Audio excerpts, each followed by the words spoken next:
Good evening. My name is Mrs. Myers, and I'm going to talk to you tonight about Advanced Placement United States history. As I said, I'm Mrs. Myers. I'm one of two teachers, including Mr. Cleveland, who teach the APUSH, as we call it, curriculum and course at Chaparral High School. And both of us have been teaching APUS history for a long time, and we're both very passionate about United States history. I've designed this video to kind of go through some frequently asked questions that students and parents have regarding APUSH. So the first question is, why take APUSH as opposed to taking a regular college prep course? Well, first of all, students can gain experience with a college level course in a high school setting by taking APUSH. And we teach them the skills that will help them be very successful in college, all while preparing them to take the AP exam. And students who take the AP exam and pass with a score of 3 or higher are eligible to possibly get college credit for taking that. So it's an extra bonus. In addition, when you look at the two courses, AP US History covers American history from 1491 all the way to present. So we go into a lot more depth into different periods of American history, whereas the college prep course basically starts about 1890 and goes to present. And so that's one of the big differences between the two.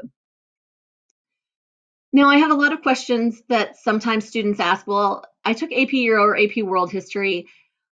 I was okay at it, or maybe it wasn't my favorite subject, or maybe I'm just tired of it, or whatever. Why should I take APUSH? Well, first of all, you're already familiar with the course content and the test format. It's just a different time periods and different topics. But the rubrics, the test format are identical to APUSH.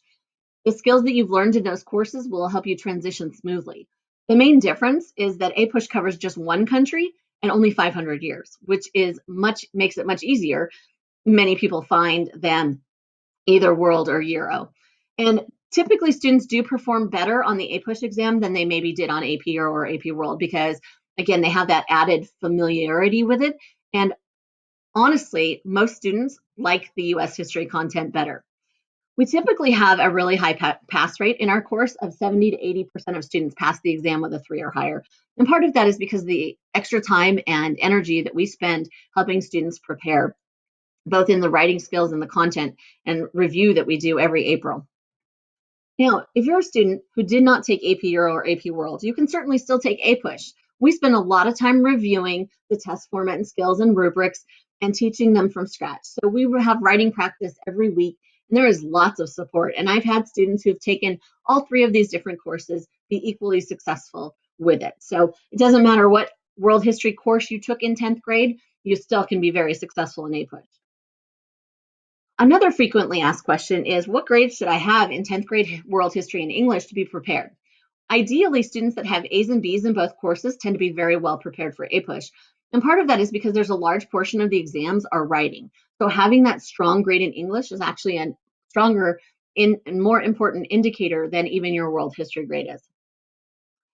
What types of activities occur during class? Well, Mr. Cleveland and I have a little bit of a different styles, but we do spend time in class both covering content through lectures, working on historical thinking skills such as the contextualization of events, continuity and change over time, compare and contrast, causation, and then also we work a lot on writing, as I previously mentioned. So there's lots of different activities to help students dive deeper into content, but to really be historians too. We like to assume the role of historians and analyze primary sources and cartoons and all kinds of different things. How much homework is there and what is it like? Well, homework is assigned by unit. There are a total of 9 units in APUSH, all of varying lengths, and all assignments are focused on either one of two things, either acquiring more content or using our historical thinking skills. And trust me, it is not busy work. We do not assign a ton of it.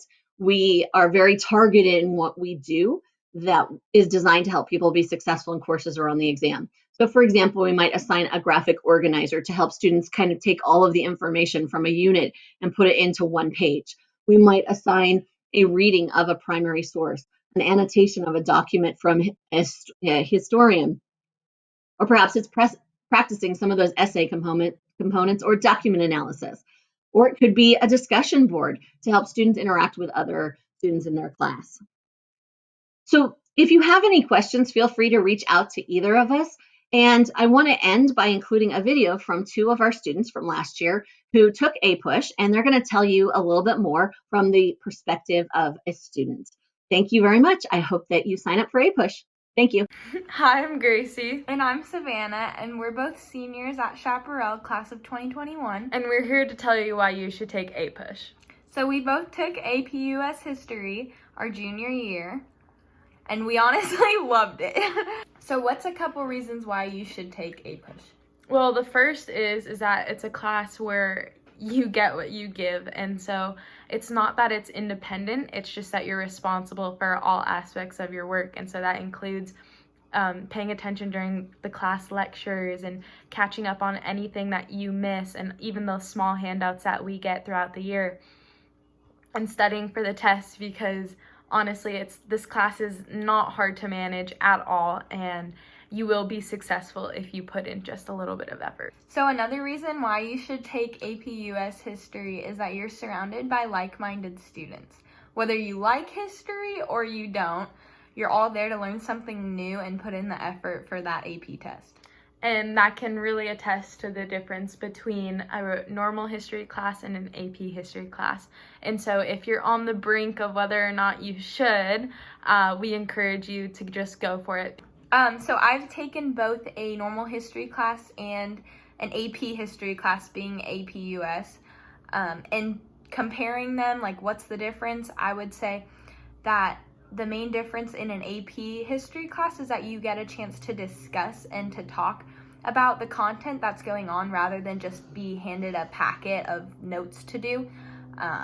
In my experience from both classes, I would highly recommend going the AP route, just because, like we said earlier, you're surrounded by people who think the same as you, and it's really fun to kind of bounce your ideas back and forth off each other. As for teachers, whether you get Mrs. Myers or Mr. Cleveland, you really can't go wrong.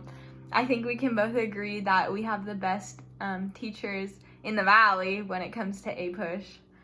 And they have the rare ability to make learning fun and history come to life. So that's just one more reason. So Pumas, I hope this video helped, and I hope you know that we really encourage you to make the leap and take APUS History. And if you have any other questions, feel free to reach out. Bye. Bye.